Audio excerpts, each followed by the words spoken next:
मोक्षमार्गस्य नेतारं वेतारं कर्मभूभृताम् ज्ञातारं विश्वतत्त्वानां वन्दे तद्गुणलब्धे वन्दे तद्गुणलब्धे।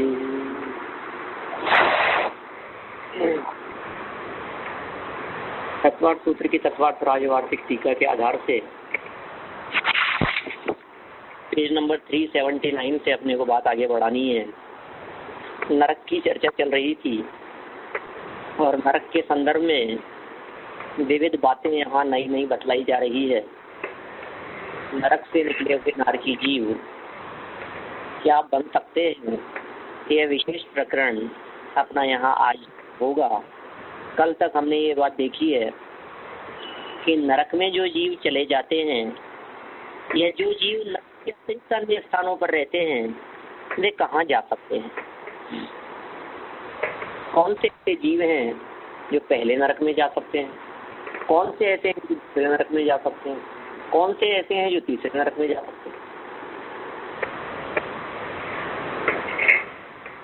इस तरह से 7 नरकों में जाने वाले जीवों के संदर्भ में यहाँ बात बतलाई गई। सम्यक दर्शन के संदर्भ में भी बात हुई। सप्तम नरक का नारकी जीव सम्यक दर्शन के साथ में नरक से बाहर नहीं निकल सकता। अब देखिए आप आगे पेज नंबर 378 की नीचे की लाइन से देखिए, आप नीचे से दूसरी लाइन, पेज नंबर 378।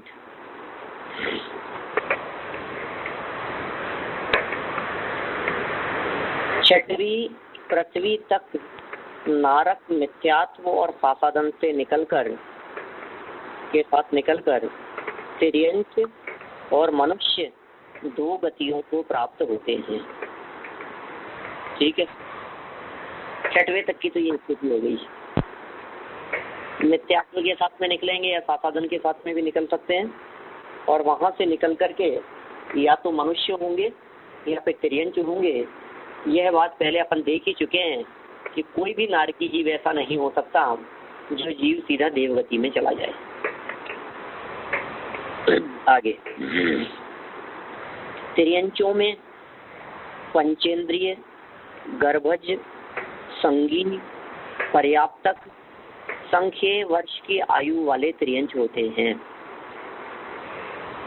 तो गजब बात है, देखो आप, प्रत्येक नारकी जीव वहां से निकलेगा तो नियम से संगी, पंचेंद्रिय, पर्याप्तक, गर्भज ही होगा। कोई भी नारकी जीव ऐसा नहीं हो सकता है कि वो वहां से नरक से निकले और 4 इंद्रिय हो जावे, नरक से निकल करके पृथ्वी का एक, जल का एक हो जावे। ऐसा नहीं हो सकता। 1 इंद्रिय से लेकर के अशेनी पंचेंद्रिय तक की किसी भी अवस्था में नारकी जीव का जन्म नहीं होता।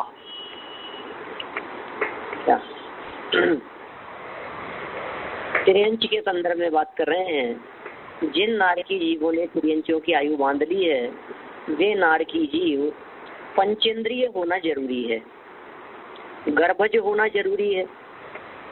देखिए, सम्मूर्छन भी नहीं होंगे। 3 ही प्रकार के जन्म होते हैं, सम्मूर्छन, गर्भ और उत्पाद। उत्पाद देव नारकियों का,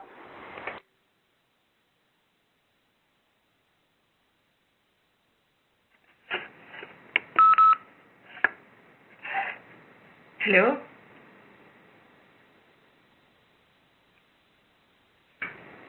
हेलो, हाँ कट થઈ ગયો છે।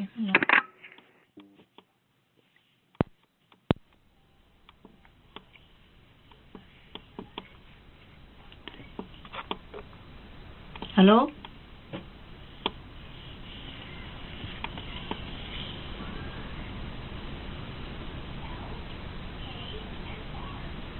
हेलो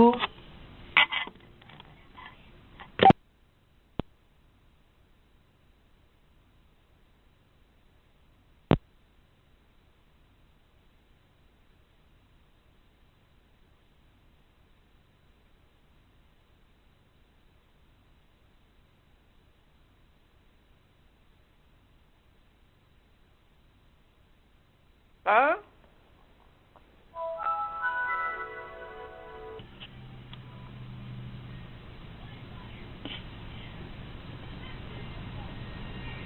हेलो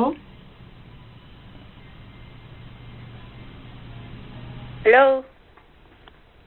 હા કટ થઈ ગયો લાગે છે, ખબર નહીં, હિનાબેન ને ખબર છે? હિનાબેન લેવા ગયા હશે એવું લાગે છે. તો પછી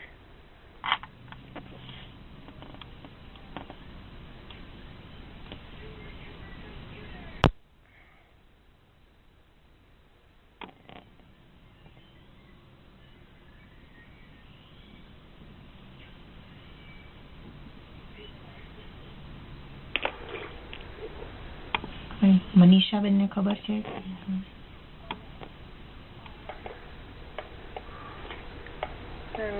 હિનાબેન જ હલો હલો કરતા હતા ને એટલે એને ખબર તો પડી જશે ને કે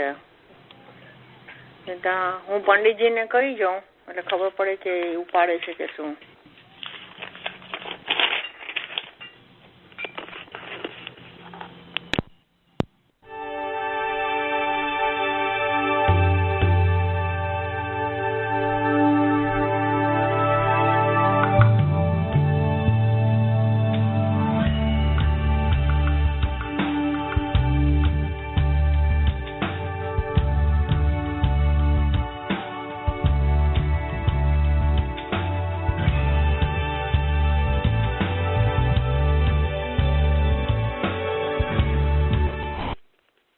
हेलो. हाँ हेलो, सुन रहे हैं? जी. हेलो. हेलो. सबको सुनाई देता था कि नहीं? नहीं कट हो गया था ना. तो फिर से मैंने पंडित जी को तो एंटर किया था, फिर से मैं ट्राई करती हूँ. ओके. नहीं थे कि नहीं दिया था? अभी पंडित जी की आवाज आई पीछे से, कुछ बोले, कुछ सबको सुनाई देता है कि नहीं, फिर गए वापिस.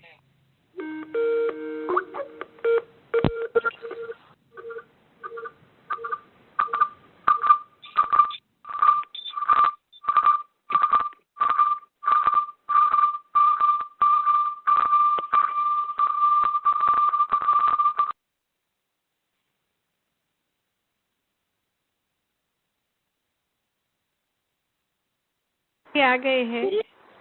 हाँ, त्रियंचों के संदर्भ में तो बात बिल्कुल स्पष्ट हो गई है कि त्रियंच गति के जीव नरक में जा सकते हैं और नारकी जीव निकल करके त्रियंच हो सकता है, लेकिन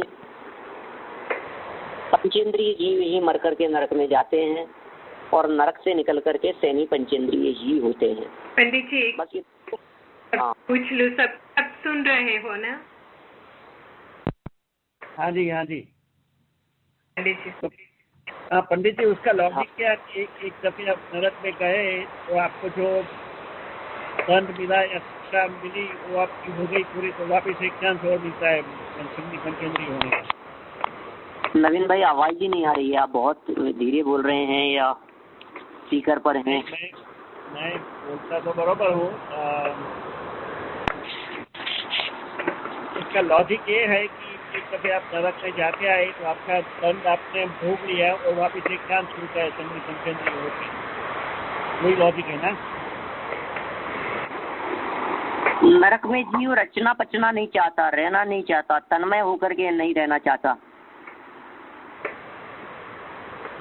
उसको वहाँ रुचता नहीं है.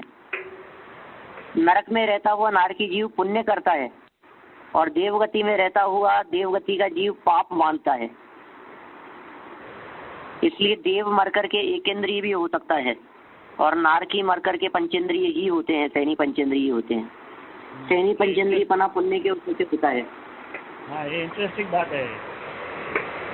हाँ, मैंने नारकी, बिल्कुल नारकी जीव को क्या लग रहा है वहाँ पर, अरे मैंने ऐसे क्या पाप किए हैं, मैं यहाँ क्यों आ गया हूँ, भविष्य में ऐसे काम नहीं करूंगा कि मुझे नरक में आना पड़े. ऐसे उज्जवल परिणाम रहते हैं उसके. पाप से बचना चाहता है, पाप से दूर हटना चाहता है. वो ये सोचता है कि मैं जीवन में अब दोबारा कभी ऐसे पाप नहीं करूंगा कि मुझे इतनी वेदना, इतना दुख उठाना पड़े. इसलिए वो नरक से बच करके बचने की भावना भाता है और नियम से सैनी पंचेंद्रिय आयु मानता है. त्रियंच या मनुष्य, दो ही अवस्थाएं हैं. और देवगति के जीवों की बात करो, भोगों में मस्त रहते हैं, व्यस्त तरफ व्यस्त रहते हैं, कि वहां जब आयु बंधती है तो एक इंद्रिय की आयु बंध जाती है। असंख्यात देव ऐसे हैं जो मर करके एक इंद्रिय हो जाते हैं। कैसा लगता है? अब बोलो नरक अच्छा है कि देवगति अच्छी? एक प्रॉब्लम है, डिसाइड नहीं कर सकते नरक अच्छा कि देवलोक अच्छा। कैसे कहें, कह नहीं सकते हम। पुण्य का उदय तो देवगति में ही ज्यादा है, अनुकूलता है तो देवगति में विशेष है। हाँ, और कुछ पूछ रहे हैं बीच में कोई? एक मनुष्य गति ही है कि जहाँ कोई भी गति में जा सकते हैं, सिद्ध गति में जा सकते हैं, सब द्वार खुले हैं। मनुष्य गति ही है बस। मनुष्य गति ही एकमात्र ऐसी है जहाँ से सभी तरफ द्वार खुले हुए। ठीक है ना? चलिए आगे बढ़ता हूं मैं। मनुष्यों में यदि नारकी जीव मनुष्य आयु बांध लेवे तो क्या होगा? गर्भज होगा, पर्याप्तक होगा, संख्य वर्ष की आयु वाले मनुष्य ही होते हैं। ये भी स्पष्ट है बात। मनुष्य होगा तो भी गर्भज होगा, तिर्यंच होगा तो भी गर्भज होगा, और गर्भज मनुष्य और गर्भज तिर्यंच दोनों ही सेनी पंचेंद्रिय होते हैं, पर्याप्तक ही होते हैं। ठीक है। फिर कहते हैं ये तो हुई दो की बात, मतलब मिथ्यात्व गुणस्थान की और सासाधन गुणस्थान की। अब तीसरा गुणस्थान, सम्यक मिथ्या दृष्टि नारकों का उसी गुणस्थान में मरण नहीं होता। क्यों नहीं होता उनका मरण?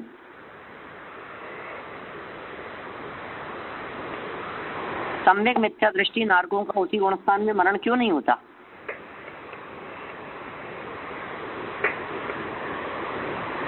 बता सकते हैं कोई? तो ऐसी व्यवस्था ही नहीं है। क्यों नहीं है व्यवस्था? और कुछ क्लियर करेंगे इसको? आपने बताया तो है मगर भूल गए। किसी भी जीव का तीसरे गुणस्थान में कभी मरण होता ही नहीं है। किसी भी व्यक्ति में कहीं भी हो, 14 गुणस्थानों में से तीसरा गुणस्थान एक ऐसा गुणस्थान है जिस गुणस्थान में जीव का मरण नहीं होता। ठीक है। तो सम्यक मिथ्या दृष्टि यदि कोई नारकी होगा, जितने अंतर्मूर्त काल के लिए वो तीसरे गुणस्थान में रहेगा, मतलब जितना यथा योग्य अंतर्मूर्त काल होगा उतने में उसका मरण नहीं होता।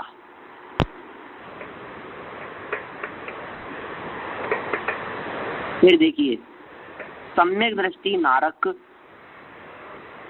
सम्यक्त्व के साथ निकलकर केवल मनुष्य गति में ही जाते हैं। ये भी बहुत स्पष्ट है बात। सम्यक दृष्टि नारकी होंगे। देखिए, पहले गुणस्थान वाला और दूसरे गुणस्थान वाला तो मनुष्य और तिर्यंच दोनों हो सकता है। तीसरे गुणस्थान वाले का मरण होता नहीं है। चौथे गुणस्थान वाले का यदि मरण होगा तो नियम से मनुष्य गति में ही आएगा। ठीक है। मनुष्यों में भी गर्भज, पर्याप्तक, संख्य वर्ष की आयु वाले मनुष्यों में ही उत्पन्न होते हैं। ये सारी व्यवस्था 6वें नरक तक बतलाई गई है। 7वें नरक के जो नारक हैं, नारक मतलब वही नरक गति के जीव, नारकी। तो 7वें नरक से नारकी मिथ्यात्व के साथ निकलकर एक तिर्यंच गति में ही जाते हैं। पंडित जी, हाँ, जो हमने कल बात की थी कि तो जो वहाँ सम्यक तो लिया है तो फिर वो गति है, लेकिन वो भोग भूमि की होएगी। भोग भूमि में क्या चीज? नहीं, कर्म भूमि में आएगा।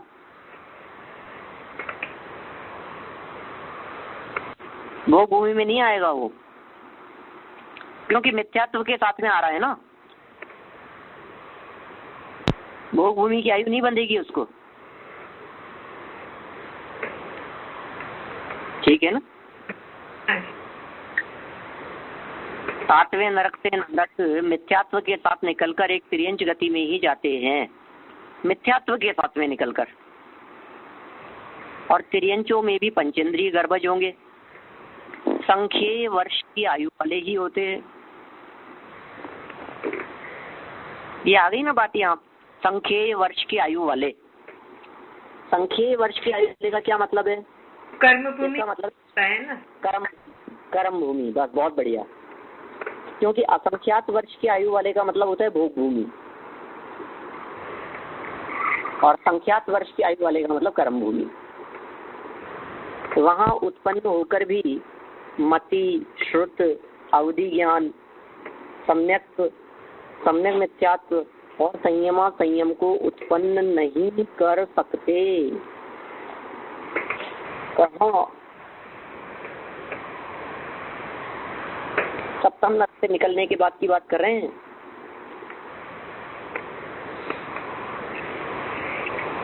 सप्तम नरक से यदि कोई नारकी निकला है तो सम्यक दर्शन प्राप्त नहीं कर सकता, तीसरा गुणस्थान नहीं आ सकता, पांचवा गुणस्थान नहीं आ सकता। एक दूसरा प्रमाण और है हमारे पास में, जिसमें ऐसा लिखा है आचार्य देव ने कि कदाचित सम्यक प्राप्त कर सकता है, ऐसा उल्लेख मिलता है। सातवें नरक से निकला हुआ नारकी जीव। चलो छठवें की बात करें हम, तो कह रहे हैं छठवें नरक से निकला हुआ नारकी जीव तिर्यंच और मनुष्यों में उत्पन्न हुए कोई जीव मति, श्रुत, अवधि ज्ञान, सम्यक मिथ्यात्व और देश संयम, इन छहों को प्राप्त कर सकते हैं। ठीक है, क्लियर हो गई बात। अभी वापस निकल करके कहाँ तक जा सकते हैं उसकी चर्चा कर रहे हैं अपन। सातवें से बात स्टार्ट की है इन्होंने। सातवें से हमने बात को शुरू किया तो हमने कहा जो जीव सातवें से निकला है, मान लीजिए वो तिर्यंची होगा, उसको तो मनुष्य बनने का ऑप्शन ही नहीं है। सप्तम नरक के नारकी जीव को मनुष्य बनने के लिए कोई ऑप्शन नहीं है। सप्तम नरक का नारकी जीव सिर्फ और सिर्फ तिर्यंच ही होता है। ठीक है, छठवें नरक से निकला हुआ नारकी जीव वहां से निकलकर मनुष्य और तिर्यंच दोनों हो सकता है, और गुणस्थान भी पांचवें तक हो सकता है उसका। सातवें नरक से निकले हुए के मैक्सिमम चौथे गुणस्थान तक की प्राप्ति हो सकती है, तिर्यंच और मैक्सिमम चौथा गुणस्थान। छठवें गुणस्थान से निकला है, एक स्टेप ज्यादा बढ़ गया, पंचम गुणस्थान तक की प्राप्ति हो सकती है। पांचवी से निकलकर क्या, पांचवी का मतलब पांचवी पृथ्वी, पांचवा नरक, वहां से निकलकर तिर्यंचों में उत्पन्न हुए कोई जीव पूर्वोक्त 6 स्थानों को प्राप्त कर सकते हैं। ये भी तिर्यंच हुआ तो ठीक है। पूर्वोक्त 6 स्थान कौन कौन से हैं? मति, श्रुत और अवधि ज्ञान। मति का मतलब सुमति, सम्यक मति ज्ञान, सम्यक श्रुत ज्ञान, सम्यक अवधि ज्ञान, सम्यक दर्शन, सम्यक मिथ्यात्व और संयम। कोई जीव इन 6 स्थानों को प्राप्त कर सकते हैं तिर्यंच होवे तो। और मनुष्य होवे तो मनुष्यों में उत्पन्न हुए जीव उक्त 6 के साथ ही साथ पूर्ण संयम और मन पर्याय ज्ञान को भी प्राप्त कर सकते हैं। क्या मतलब हुआ? पंचम नरक से निकला हुआ नारकी जीव मुनि भी हो सकता है, छठवें सातवें गुणस्थान वर्ती भी हो सकता है। पूर्ण संयम का मतलब छठवां सातवां गुणस्थान। फिर चौथी से निकलकर तिर्यंचों में उत्पन्न हुए कोई जीव मति आदि 6 ही प्राप्त कर सकते हैं, अधिक नहीं। मनुष्यों में उत्पन्न हुए जीव केवल ज्ञान भी प्राप्त कर सकते हैं, मोक्ष जा सकते हैं चौथे नरक से, पर बलदेव, वासुदेव, चक्रवर्ती और तीर्थंकर नहीं हो सकते। तीसरी पृथ्वी तक के तिर्यंचों में उत्पन्न हुए जीव पूर्वोक्त 6 स्थानों को प्राप्त कर सकते हैं। मनुष्यों में उत्पन्न जीव तीर्थंकर भी हो सकते हैं, मोक्ष भी जा सकते हैं, पर बलदेव, वासुदेव और चक्रवर्ती नहीं होते। देखिए, मैं इसको पूरे को आपको उल्टे क्रम से बतलाता हूँ, जिसके माध्यम से आपको याद हो जाएगी। ये बात याद रखने योग्य बात है सदा सदा के लिए अपने उपयोग में। जीवों की मर्यादा, उत्कृष्टता की अपेक्षा से बात करते हैं। सबसे पहले सबसे ज्यादा उत्कृष्ट अवस्था है मोक्ष और तीर्थंकर अवस्था। तीर्थंकर बनना सर्वोत्कृष्ट बात है। तो पहले नरक के नारकी जीव कुछ भी बन सकते हैं मनुष्यों में। पहले नरक का नारकी जीव भगवान बन सकता है, संयमी हो जाए, मुनि बन जाए, केवल ज्ञान ले लेवे, मोक्ष चला जाए, सब कुछ पॉसिबल है। पहले नरक के लिए दरवाजे खुले हैं मनुष्यों में, है ना। तिर्यंचों में तो कहाँ तक की बात कही है कि वही सम्यक दर्शन और देश संयम, इससे ज्यादा क्या बढ़ेगा। तिर्यंचों में तो 5वें गुणस्थान से ऊपर होता ही नहीं है। तो अपन तो मनुष्यों की मुख्यता से ही बात करते हैं अभी। सब तिर्यंचों की बात को रहने दीजिए। मनुष्यों की अपेक्षा से बात करें तो पहले नरक वाले तीर्थंकर तक हो सकते हैं, दूसरे वाले भी तीर्थंकर तक हो सकते हैं, तीसरे वाले भी तीर्थंकर तक हो सकते हैं।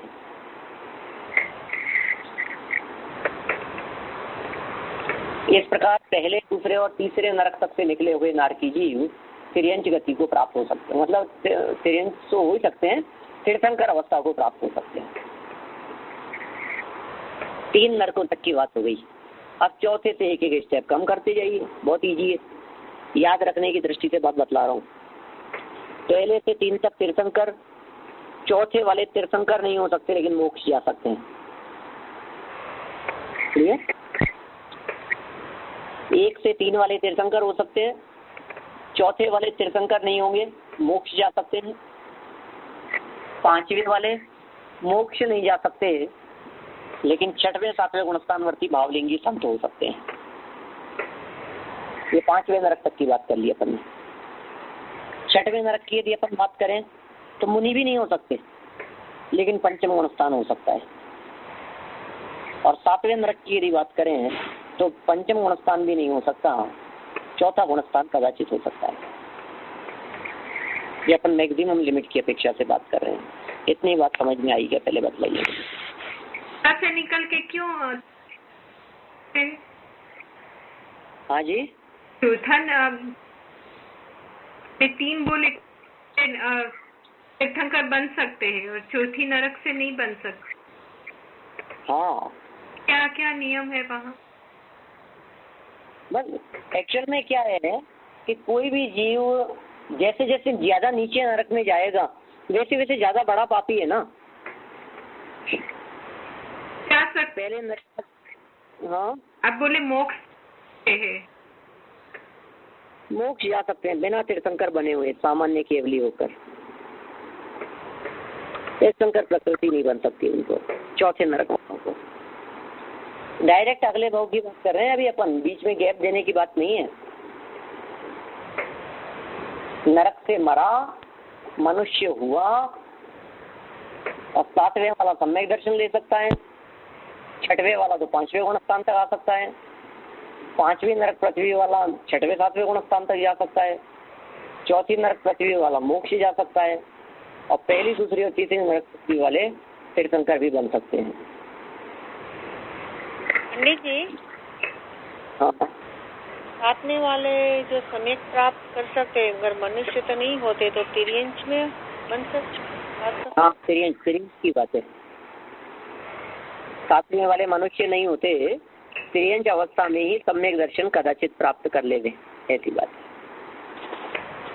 अभी इसमें एक बात इंटरेस्टिंग ये है कि तीसरी चौथी नरक वाले मोक्ष जा सकते हैं मगर वो सलाखा पुरुष नहीं हो सकते। मगर सबका ध्येय तो मोक्ष जाना ही है ना। वो लोग बलदेव, वासुदेव, चक्रवर्ती, सबको मोक्ष तो जाना ही है। बस ये ऐसा ही नियम है साहब, स्वरूप है। ये क्या है एक्चुअल में, कर्णानुयोग की जो बातें हैं ना, ये बिल्कुल इनको कोई चैलेंज नहीं कर सकता। जो है उसको बतलाया है, अपन कुछ नहीं कर सकते। किसी ने बनाया नहीं है, किसी ने कोई ऐसा रेस्ट्रिक्शन लगाया नहीं है कि नहीं साहब इनको तो मना कर दिया। कौन किसको मना करे? योग्यता ही नहीं है, नहीं बन पाते इसलिए कह दिया नहीं बन पाते। बन जाते तो कह देते बन जाते हैं। हाँ वो ठीक है, वो आर्ग्यूमेंट नहीं है बट इंटरेस्टिंग पॉइंट है। हाँ, इंटरेस्टिंग पॉइंट है कि नारायण, प्रतिनारायण, बलभद्र, रुद्र, कामदेव आदि किसी ऐसी पदवी को वे प्राप्त नहीं होते, सिर्फ तीर्थंकर हो सकते हैं। तीर्थंकर भी शलाका पुरुषों में आते हैं, तो तीर्थंकरत्व की प्राप्ति तो हो सकती है तीसरे नरक तक, लेकिन अन्य चक्रवर्ती आदि की प्राप्ति नहीं होती। चक्रवर्ती भी नहीं होते, नारायण सत्यनारायण बलभद्र आदि भी नहीं होते।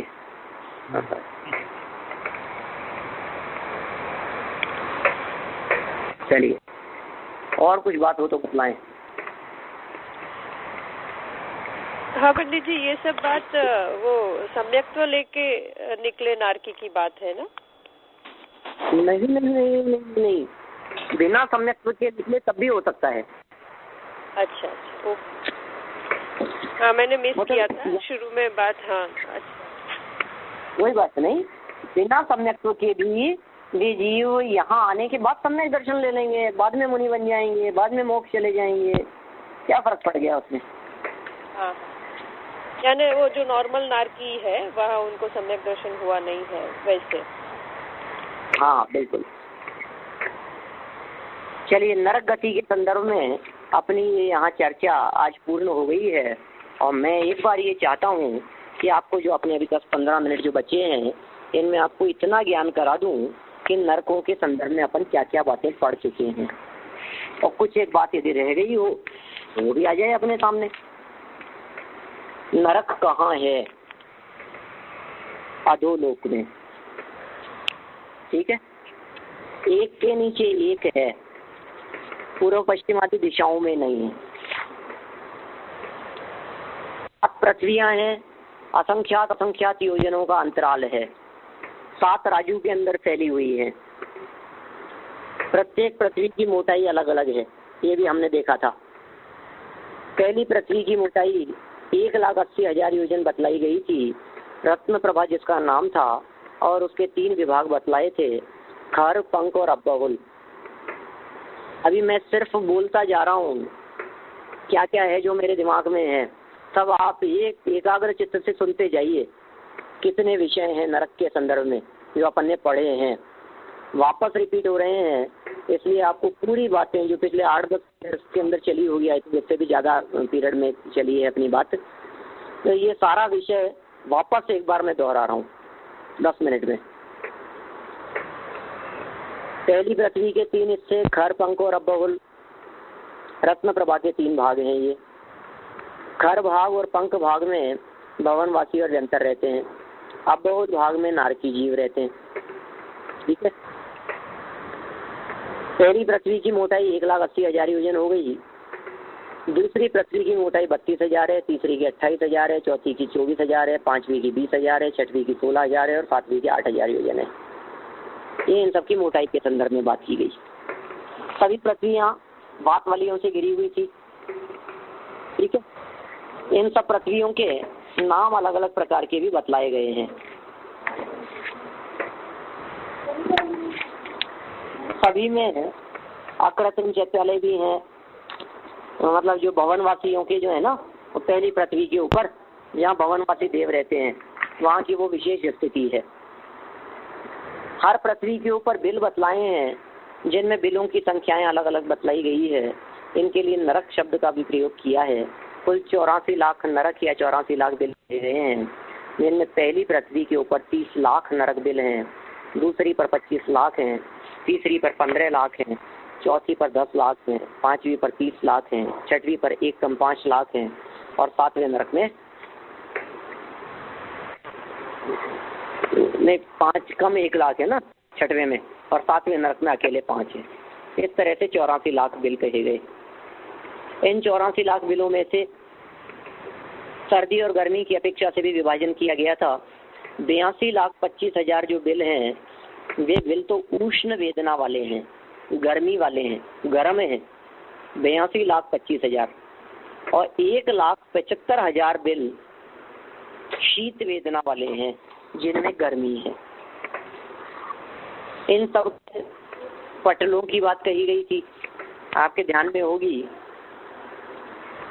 पहली नरक पृथ्वी पर 13 पटल हैं, और सब में नीचे नीचे नीचे नीचे तक चलते चलते चलते चलते चलते 2-2 कम करते जाइए, और लास्ट में 7वें नरक में सिर्फ एक ही पटल बचता है।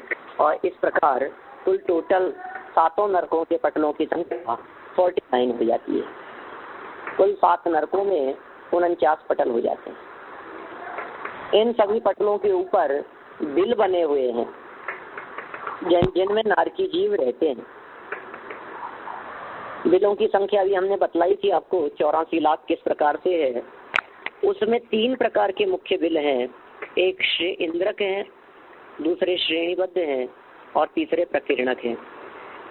सभी बिलों में जो सबसे सेंटर में रहते हों वे इंद्रक कहलाते हैं, मुख्य हैं वे इंद्रक बिल कहलाते हैं, सबसे सेंटर में। चारों तरफ दिशाओं और विदिशाओं में जो लाइन से होते हैं वे श्रेणीबद्ध कहलाते हैं, और इन लाइनों के बीच में जो इधर उधर पुष्प की तरह बिखरे हुए होते हैं उन्हें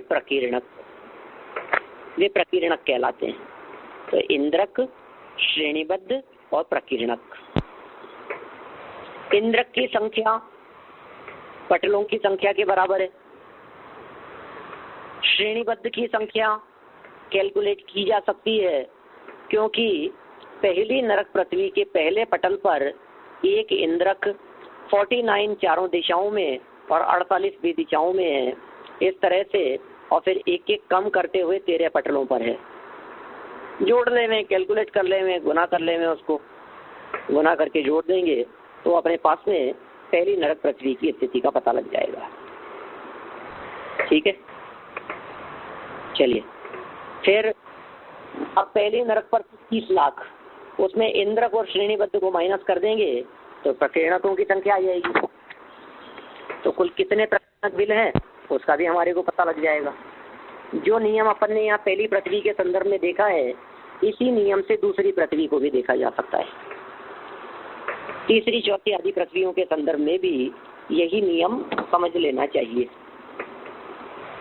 नारकी जीवों की आयु मिनिमम 10,000 वर्ष और मैक्सिमम 7वें नरक में 33 सागर।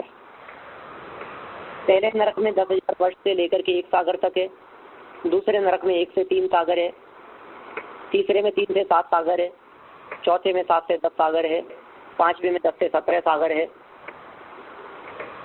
6वें में 17 से 22 सागर है और 7वें में 22 से 33 सागर है। ये कहाँ की आयु है। ऊंचाई की अपेक्षा से यदि हम बात करें, नारकी जीवों की ऊंचाई कितनी कितनी होती है प्रत्येक नरक में रहने वाले नारकी जीवों की अपेक्षा से यदि बात की जाए, तो नीचे नीचे जो है ऊंचाई बढ़ती चली जाती है और 500 धनुष तक उन लोगों के शरीर की ऊंचाई हो जाती है।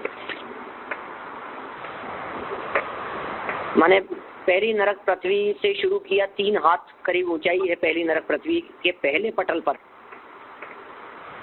और फिर 13वें पटल तक बढ़ते बढ़ते बढ़ते बढ़ते 7 धनुष 3 हाथ करीब हो गई है। 7 धनुष 3 हाथ से कुछ अधिक और 6 अंगुल अधिक है। और फिर वहां से यदि अपन आगे बढ़े तो फिर वो सब दुगने दुगने होते हुए 7वें नरक के अंतिम इंद्रक में जो ऊंचाई थी वो ऊंचाई 500 धनुष प्रमाण हो गई। तो 3 हाथ पहले नरक के पहले पटल पर ऊंचाई और 7वें नरक के अंदर नारकियों की ऊंचाई 500 धनुष प्रमाण हो गई।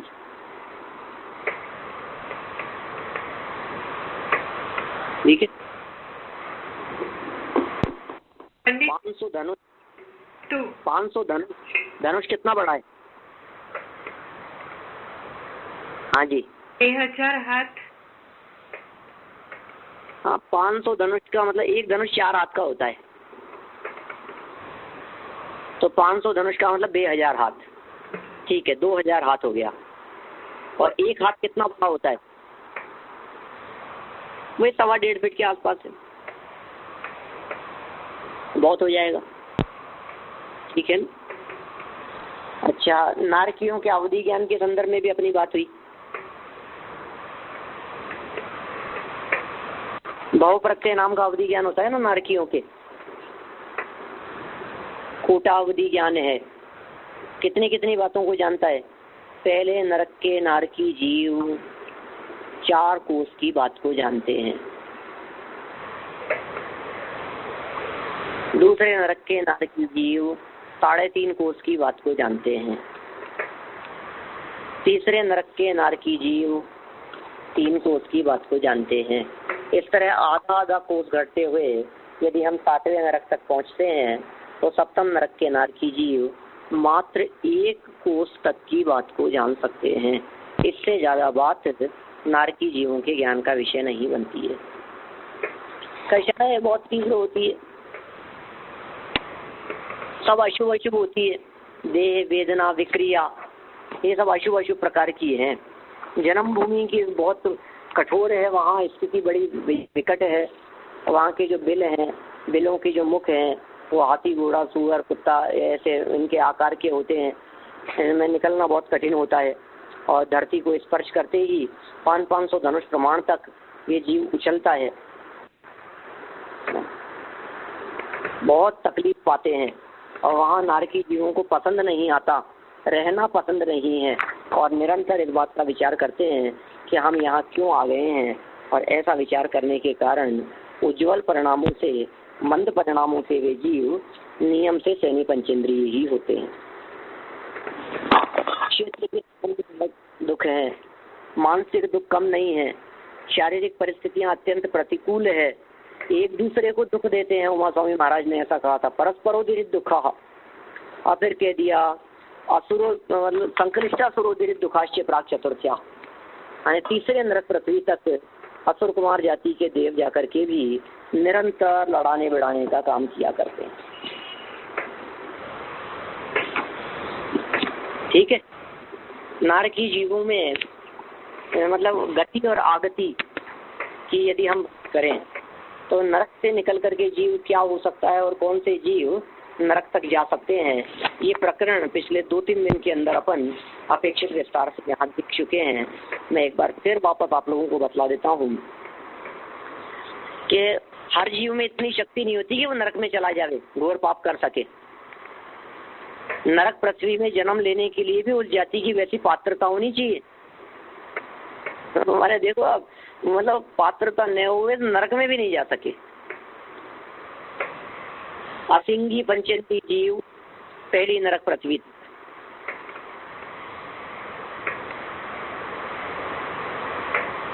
और पानी के जो सर्प हैं वो पहली और दूसरी तक,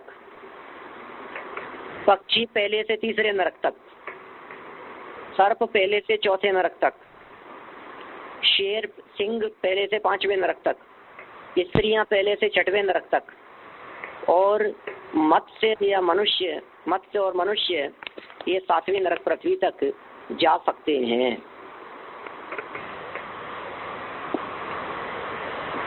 एक बात जो यहाँ नहीं आई है, मतलब बार बार में उत्पन्न होने के संदर्भ में कोई जीव नरक पृथ्वी से निकला, अब वो कितनी बार वापस जन्म ले सकता है क्या?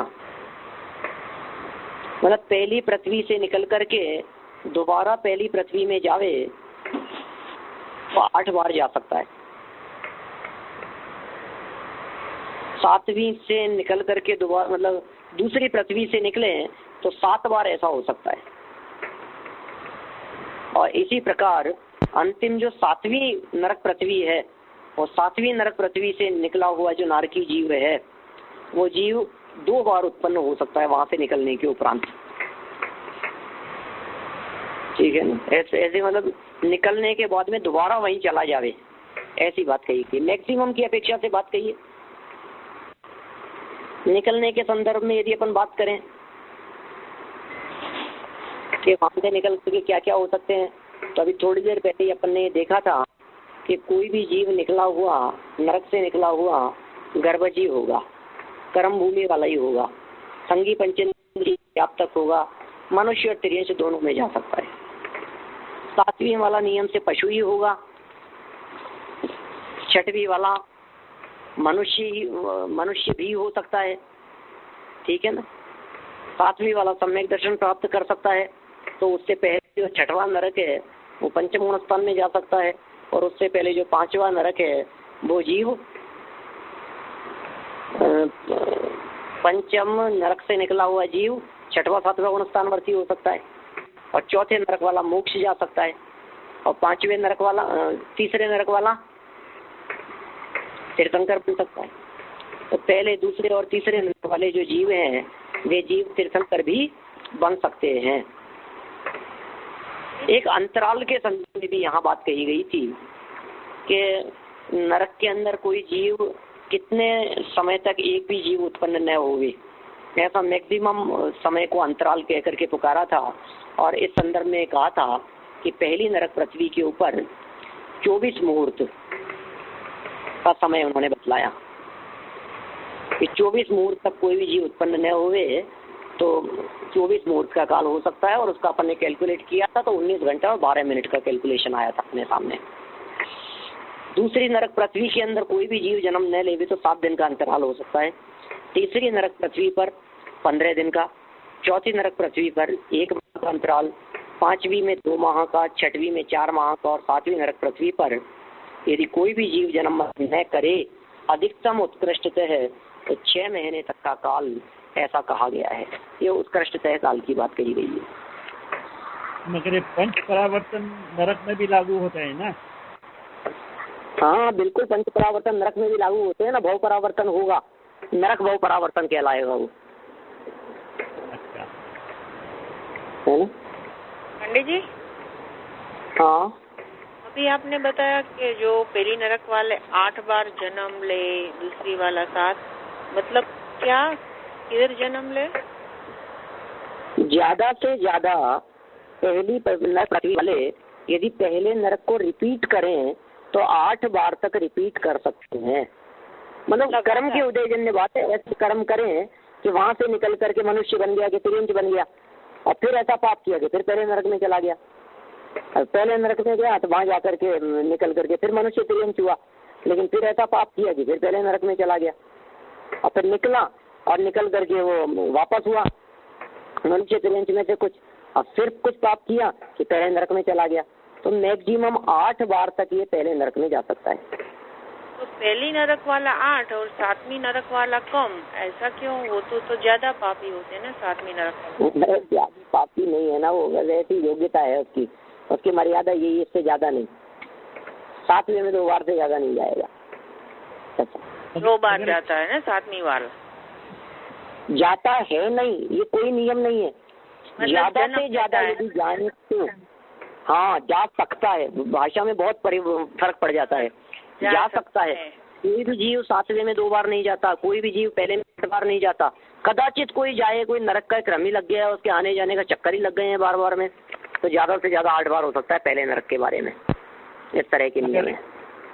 मगर एक क्षेत्र परिवर्तन में आप दफे जाओगे तो इतना सब क्षेत्र कैसे कवर होगा? क्षेत्र परिवर्तन के अंतर्गत जो क्षेत्र कवर होगा वो एकेंद्रीय करके कवर होगा, निवेदिया बन करके कवर होगा। निवेदिया बन के उस क्षेत्र को, एकेंद्रीय बन करके उस क्षेत्र को कवर करेंगे। अच्छा ठीक है ना? नरक गति के दुखों की चर्चा भी अपन ने कम नहीं पड़ी। हाँ पूछना है कुछ? बोलिए।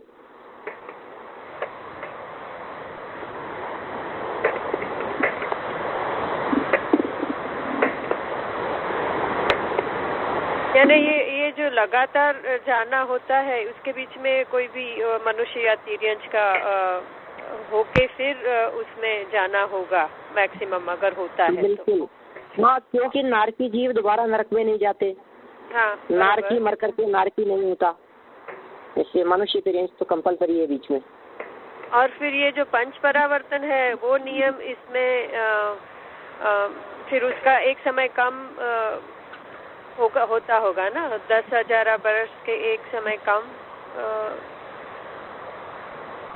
जब पंच परावर्तन की जो शुरू होती है वो सेकंड टाइम वापस जाते हैं पहली नरक में, तो उनकी आयु में कुछ फर्क होता है ना, एक समय ज्यादा एक समय ऐसा कुछ पड़ेगा। पंच परावर्तन का काल तो बहुत बड़ा काल है, जितनी आयु बांध करके चले जाए उतनी चली जाए, काउंटिंग में नहीं होती।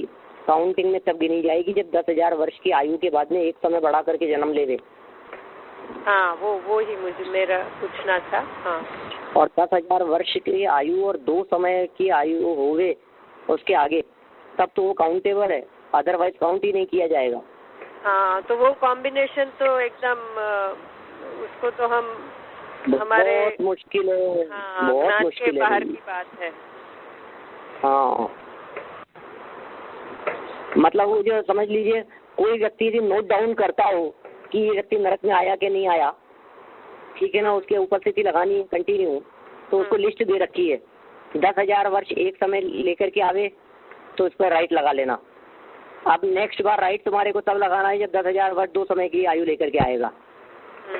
उसके आगे उस लिस्ट के अंदर राइट तब लगाना है जब 10,000 वर्ष 3 समय की आयु लेकर के आएगा।